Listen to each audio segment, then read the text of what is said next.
Guys আপনারা যারা diamond R coin by করতে চাইতেছেন তারা ফার্স্ট টপ আপ থেকে আপনারা easily diamond R coin by করতে পারেন। ফার্স্ট টপ আপ সাইটটি থেকে আপনারা টপ আপ করলে খুব কম সময়ে আপনারা টপ আপ করতে পারেন, সর্বোচ্চ 5 থেকে 10 মিনিট লাগবে। 100% সেফটির সাথে তারা এই টপ আপটা দিয়ে থাকে, আর এগুলো সম্পূর্ণ মাস্টার কার্ড দিয়ে করে থাকে। এই জন্য এখানে আইডি ব্যান্ড হওয়ার কোনো চান্স নাই। টপ আপ করার জন্য আমার ডিসক্রিপশন বক্সে একটা লিঙ্ক দেওয়া আছে, ওই লিঙ্কে ক্লিক করে ফার্স্ট টপ আপের মেন সাইডে চলে যাবেন। অ্যান্ড এখানে সর্বপ্রথম আপনাকে রেজিস্ট্রেশন করা লাগবে। এর জন্য রেজিস্ট্রেশনে ক্লিক করে আপনার নাম, মোবাইল নাম্বার, ইমেল অ্যাড্রেস দিয়ে দিবেন। এর পরবর্তী ঘরে পাসওয়ার্ড দিবেন, সেম পাসওয়ার্ড এর পরবর্তী ঘরেও দিবেন। তো এগুলো কমপ্লিট করার পর এখানে ভেরিফাই ক্লিক করলে আপনার অ্যাকাউন্টটা কমপ্লিট হয়ে যাবে। এখন টপ আপ করার জন্য আপনারা হোম পেজে চলে আসবেন, তারপর এখানে ডিএলএসে ক্লিক করবেন। ডিএলএসে ক্লিক করার পর আপনি যে প্যাকেজটা নিতে চাচ্ছেন ওই প্যাকেজটা এখানে সিলেক্ট করবেন। এরপর হচ্ছে নিচের ঘরে আপনি জেনারেট কোডটা দিবেন, আপনার গেমের যে কোডটা আছে জেনারেট কোড, ওই কোডটা এখানে দিবেন।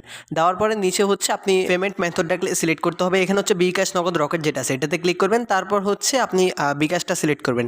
এরপর হচ্ছে এখানে একটা নাম্বার দেওয়া আছে, এই নাম্বারটাতে মূলত টাকা পাঠাবেন। তো আমি এখানে 480 টাকা পাঠাবো, এই জন্য এই নাম্বারটাতে আমি 480 টাকা পাঠালাম। যখন টাকা পাঠাবেন বিকাশে একটা ট্রানজ্যাকশন আইডি দেওয়া থাকে, ওই ট্রানজ্যাকশন আইডিটা এখানে ট্রানজ্যাকশন আইডির ঘরে বসায় দেবেন। তারপর হচ্ছে ভেরিফাই ক্লিক করবেন। সো এখানে আপনার কাজ শেষ। এরপর নিচে একদম নিচে ওদের হোয়াটসঅ্যাপ নাম্বারটা পাবেন। ওদের হোয়াটসঅ্যাপ নাম্বারে অবশ্যই মেসেজ দিতে হবে। ওদের হোয়াটসঅ্যাপ নাম্বারে মেসেজ দিবেন যে ভাই আমি হচ্ছে অর্ডারটা দিছি, এটা কমপ্লিট করে দেন। এরপর দেখবেন যে 5 থেকে 7 মিনিটের মধ্যে আপনার টপ আপটা কমপ্লিট হয়ে গেছে। মাস্ট ওদের হোয়াটসঅ্যাপ নাম্বারে বলতে হবে যে ভাই আমি অর্ডারটা দিছি। ওকে।